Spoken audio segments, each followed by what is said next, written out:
Welcome, dear listener, to Whispers from the East, the podcast where we explore the deep roots, tangled threads and fascinating turns of history across East Asia. I'm your host, Audrey, and today we're diving into the rich, complex and sometimes downright dramatic history of three major players in the region: China, Japan and Korea. So pour yourself a cup of tea, settle in, and let's go on a journey through 4,000 years of transformation, from ancient dynasties to modern nations. Let's start at the source, China, often described as one of the world's oldest continuous civilizations. Its story begins in the fertile valleys along the Yellow River, where early societies learned to farm, forge bronze, and organize complex communities. This region became the heartland of Chinese culture, and according to ancient tradition, it was home to the legendary Xia dynasty. Whether the Xia were real or more myth than history remains a subject of scholarly debate, but their legacy lives on in Chinese cultural memory.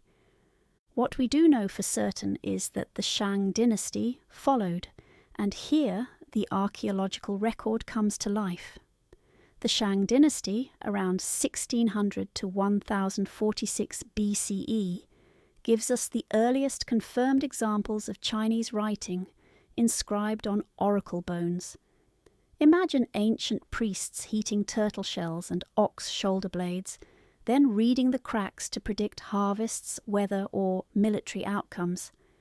It was a fusion of spiritual practice and administrative record-keeping, proto-Chinese fortune-telling, with a strong side of early bureaucracy. And then came China's first real golden age, the Zhou dynasty. Lasting longer than any other Chinese dynasty, the Zhou era didn't just build kingdoms, it built ideas. It gave us Confucianism with its emphasis on ethics, family and order, and Taoism with its focus on harmony, nature, and going with the flow. Both philosophies would deeply influence not just China, but the entire East Asian region.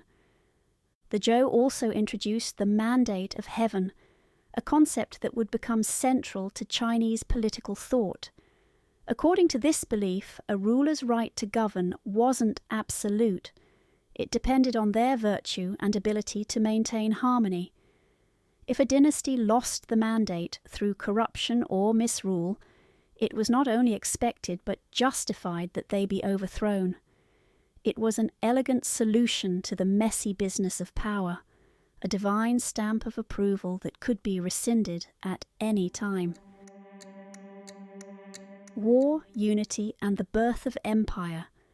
Fast forward to the Warring States period, a time of intense conflict and near constant upheaval. Between the 5th and 3rd centuries BCE, 7 major states fought for supremacy, each striving to conquer the others in what often feels like a brutal, high-stakes power struggle. It was a time of shifting alliances, rapid military innovation, and political cunning, like a deadly chess match played out over centuries. But from all that chaos emerged a single, dominating force, the state of Qin, and leading it was Qin Shi Huang, a man determined to do what no one had done before: unify China. In 221 BCE, he succeeded. For the first time, a centralized Chinese empire existed under a single ruler. Qin Shi Huang didn't stop at conquest. He standardized weights and measures, currency, writing systems, and even the width of cart axles, to ensure roads across the empire functioned uniformly. He also laid the groundwork for what would later become the Great Wall, connecting and expanding earlier regional walls to guard against northern invasions. Was he ruthless? Undoubtedly, he burned books, executed scholars, and ruled with an iron fist. But he was also a visionary. His reforms shaped the structure of Chinese government for centuries to come. Yet, the Qin dynasty was short-lived. Harsh rule and heavy taxation sparked rebellion, and within just a few years of Qin Shi Huang's death, the dynasty collapsed. In its place rose the Han Dynasty, 206 BCE, 220 CE, which many consider a golden era in Chinese history, comparable to Rome's dominance in the West. Under the Han, China flourished. The Silk Road opened new trade routes linking China with Central Asia and beyond, allowing silk, spices, technologies, and ideas to travel far and wide. Confucianism was adopted as the official state ideology, shaping governance, education, and daily life. Meanwhile, a complex and merit-based bureaucracy took root, laying the foundation for China's civil service system that would endure for nearly 2 millennia. Korea, kingdoms of resilience. Now let's hop across to the Korean peninsula, where the story is equally compelling. Early Korean history is defined by the rise and rivalry of the three kingdoms, Goguryeo, Baekje, and Silla. These weren't just regions, they were powerful kingdoms with distinct identities, ambitions, and cultural achievements. Goguryeo, situated in the rugged northern terrain, was known for its military strength and resilience. It repeatedly clashed with Chinese dynasties and built fortresses into its mountainous landscapes. Baekje, located in the southwest, was a maritime power deeply engaged in trade and cultural exchange, particularly with Japan. It became a conduit for Buddhism and Chinese culture across the sea. Silla, meanwhile, occupied the southeastern part of the peninsula, and though it started as the smallest and seemingly weakest of the three, it outlasted its rivals by playing a careful, strategic game. By the late 7th century, with military backing from China's Tang dynasty, Silla succeeded in unifying most of the peninsula. This marked the beginning of the unified Silla period, an era of relative peace, flourishing culture, and increasing sophistication. What makes Korea's historical trajectory particularly fascinating is its ability to absorb influences, especially from China, while still preserving and shaping its own identity. Buddhism, for example, came to Korea through China, but Korean monks, sculptors, and architects infused it with local spirit and artistry. The result? Masterpieces like the Seokguram Grotto, a mountainside temple housing a serene granite Buddha, surrounded by intricate carvings of bodhisattvas and celestial guardians. It's not merely an imitation of Chinese style, but a uniquely Korean vision of spiritual beauty. Japan, from myth to samurai. East of the peninsula, across the Sea of Japan, another fascinating narrative was taking shape. Japan was crafting its own origin story, quite literally. According to its earliest written chronicles, the Kojiki and Nihon Shoki, the Japanese imperial family traces its lineage directly to the sun goddess Amaterasu. It's a divine origin myth that sets Japan apart. Even Chinese emperors, for all their heavenly mandates, never claimed descent from an actual deity. But in its early centuries, Japan was far from a unified nation. During the Yamato period, around 300 to 710 CE, power was distributed among a collection of clans, each vying for control. Over time, the Yamato clan gained dominance, establishing a royal lineage that continues, at least symbolically, to this day. What's especially notable is their willingness to look outward. As early as the 5th century, Yamato rulers were dispatching envoys to China, keen to absorb everything from Confucian political theory to Buddhist philosophy, architecture, and Chinese writing systems. It was less conquest and more curiosity, a kind of extended study-abroad mission, but with far-reaching cultural consequences. This openness paid off. Fast forward to the Heian period, 794 to 1185, and Japan began to develop a distinctive homegrown aesthetic. The imperial court in Heian-kyo, modern-day Kyoto, became a center of elegance, refinement, and artistic achievement. Court nobles wrote poetry, played music, and followed a strict code of beauty and etiquette. Literature flourished, most famously in The Tale of Genji by Murasaki Shikibu, often hailed as the world's first novel. Written by a woman at court, it offered a psychologically nuanced, deeply human portrayal of love, ambition, and impermanence. But beneath the polished surface, tensions simmered. The imperial court may have mastered poetry and ceremony, but they struggled to maintain control over the provinces. Local warrior clans were rising in power, and eventually the balance would shift from courtly elegance to samurai rule. Samurai, shoguns, and struggles. Civil war erupted in Japan during the late 12th century, a period of intense strife that dramatically reshaped the nation's political landscape. Out of this chaos rose a new ruling elite, the samurai class. These were no mere soldiers, they were elite warriors, trained from youth, armoured in lacquered gear and wielding curved swords with deadly precision. At the heart of their ethos was Bushido, the way of the warrior, a moral code emphasizing loyalty, discipline, and honor, even unto death.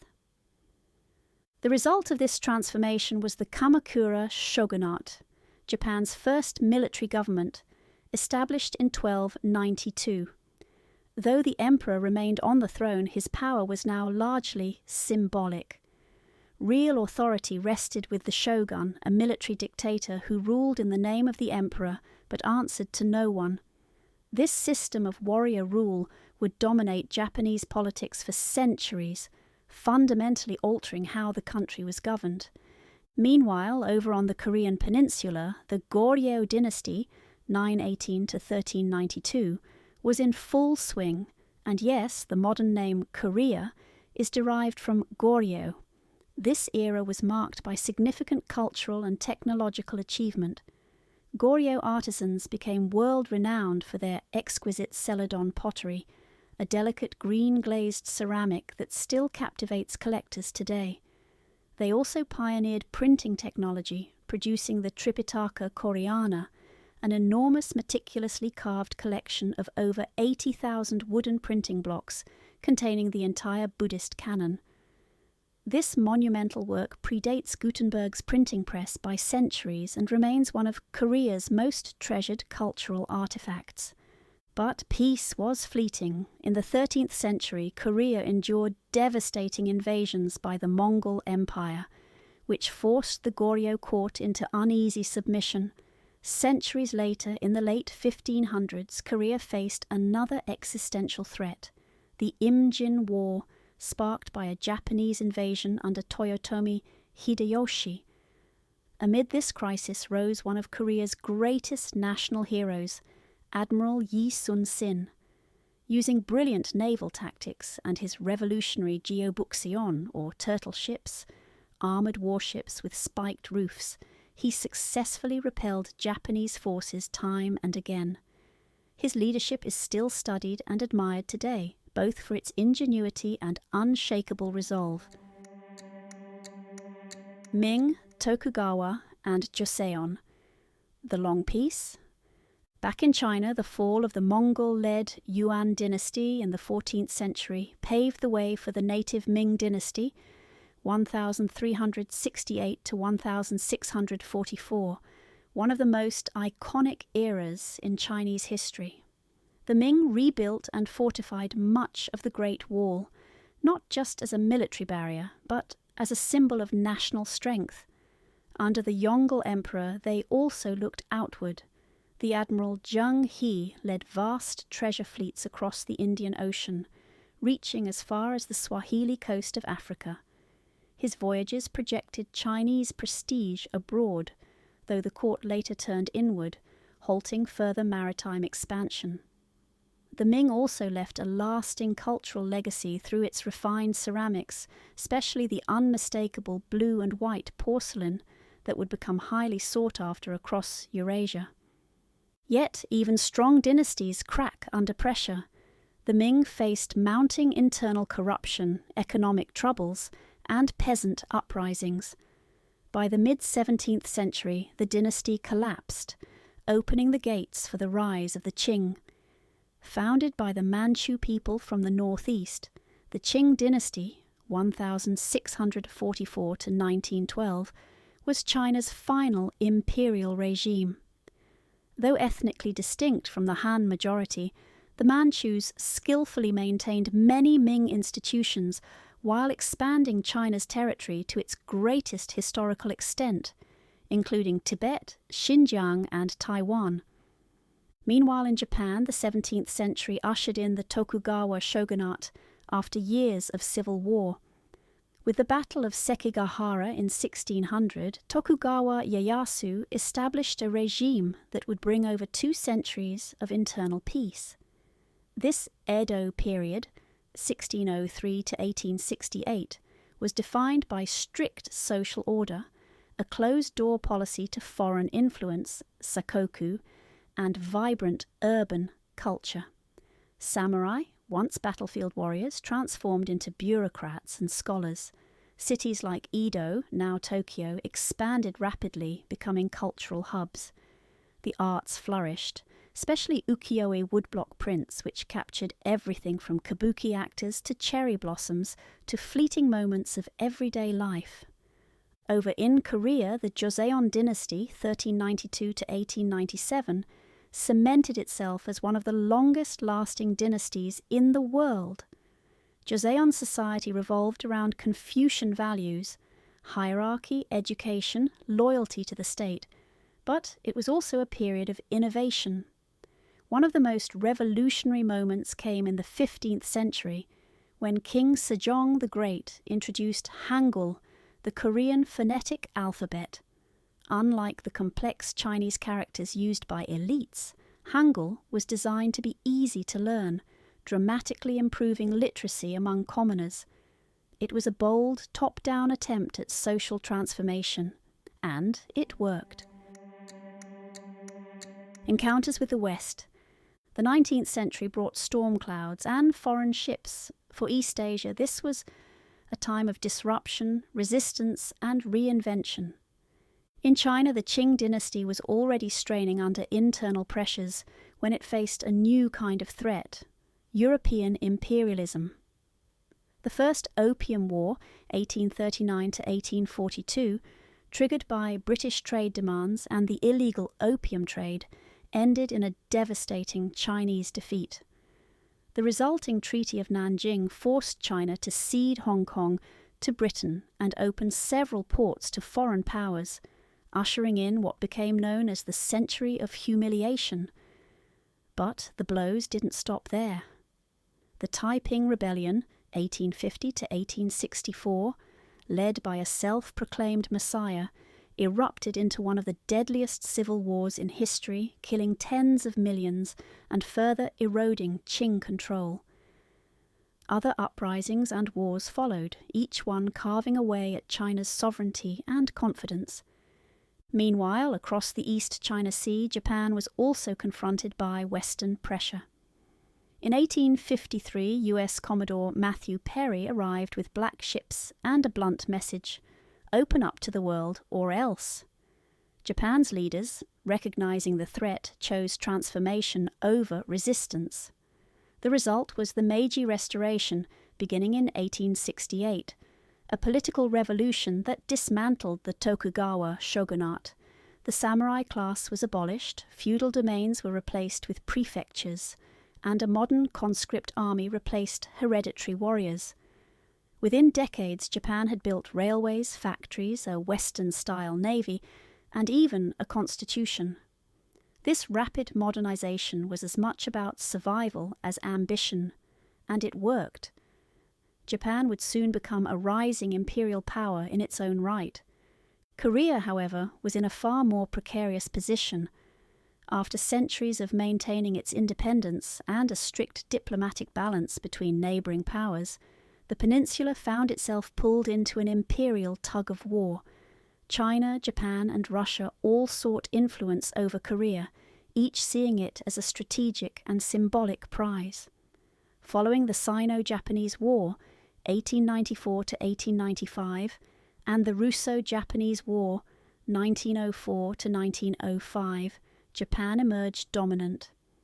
In 1910, Korea was formally annexed by Japan, marking the beginning of a harsh 35-year colonial period. The loss of sovereignty was deeply traumatic. Korean language and culture were suppressed, and resistance was met with brutal force. This era left enduring scars, still felt in the region's geopolitics today. Wars and revolutions. The 20th century, it gets heavy and fast. Japan's imperial ambitions grew into full-scale conquest. In 1931, it seized Manchuria and established the puppet state of Manchukuo. By 1937, the invasion of China was underway, sparking the Second Sino-Japanese War, marked by atrocities like the Nanjing Massacre. Then came the broader conflict. Japan's attack on Pearl Harbor in 1941 launched the Pacific War, part of the wider World War II catastrophe. By 1945, after atomic bombs devastated Hiroshima and Nagasaki, Japan surrendered and its empire collapsed. China's path during this era was equally tumultuous. The Qing dynasty had fallen in 1911, but instead of stability, the country fractured. Warlords battled for control, nationalists and communists fought a brutal civil war, and the Japanese invasion added a third front. After Japan's defeat, the Civil War resumed. In 1949, the Communist Party, under Mao Zedong, declared victory and established the People's Republic of China. The following decades saw dramatic, often disastrous campaigns like the Great Leap Forward, which led to a massive famine, and the Cultural Revolution, which upended society, silenced dissent, and caused widespread trauma. Japan, meanwhile, underwent a profound transformation. Defeated and demilitarized, it embraced pacifism and rebuilt its economy with remarkable speed. By the 1980s, it had become a global economic powerhouse, known for its innovation, technology, and soft power. From destruction to prosperity in a generation, it was nothing short of remarkable. Korea's 20th century was marked by tragedy and endurance. Liberated from Japan in 1945, the peninsula was soon split along the 38th parallel, an arbitrary division that hardened into political reality. The Korean War, 1950 to 1953, followed, a devastating conflict that left millions dead and the country divided. The war technically never ended, only an armistice was signed. In the decades since, the two Koreas have taken starkly different paths. North Korea became a secretive, authoritarian state.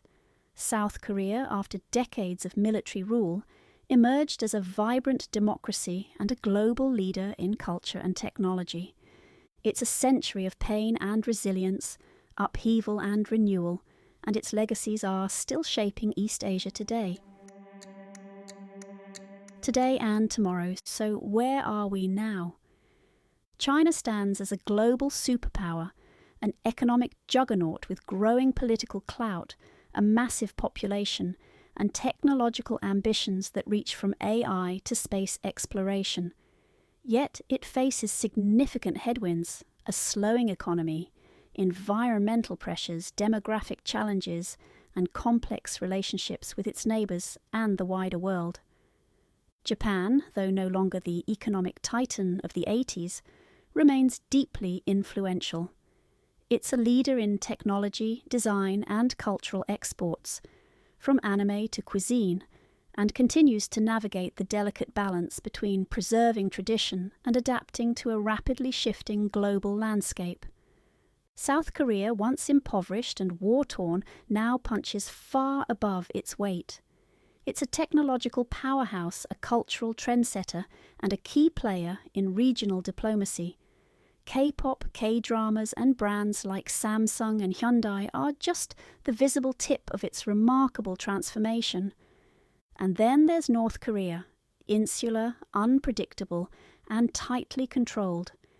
Its nuclear ambitions and authoritarian regime make it one of the most closely watched and least understood countries in the world. Tensions on the peninsula remain high, but so does the hope, however distant, for peace and reunification. But here's the thing, East Asia's story isn't just about emperors and wars, colonization and revolutions. It's also about enduring philosophies, breathtaking creativity, and a relentless drive to rebuild, reimagine, and redefine. These aren't just ancient civilizations trapped in the past. They're living, evolving societies, with stories still unfolding, day by day, summit by summit, song by song. As history continues to write itself across Beijing, Seoul, Tokyo, and Pyongyang, one thing is certain, East Asia isn't just watching the world, it's helping to shape it. Closing thoughts, and that's our whirlwind journey through East Asian history. From the oracle bones of ancient China to the rise of modern superpowers, we've traced the arcs of empires, philosophies, and revolutions. And still, we've only skimmed the surface. Entire episodes, entire seasons could be devoted to just one dynasty, a single ruler, or a pivotal cultural moment. There's simply that much depth, that much complexity, and that much beauty to explore. But hopefully, this episode offered a sense of the incredible richness and interconnectedness of these histories. How China, Japan, and Korea have shaped and responded to each other across centuries, in war and in peace, through art, religion, and politics. If you found today's episode insightful, please consider rating and reviewing us on your favourite podcast platform. It helps more listeners find the show. And if you know someone who enjoys history, especially the kind that zooms out and connects the dots, share this with them. Until then, I'm Audrey, and this has been Whispers from the East. Stay curious, stay kind, and never stop exploring.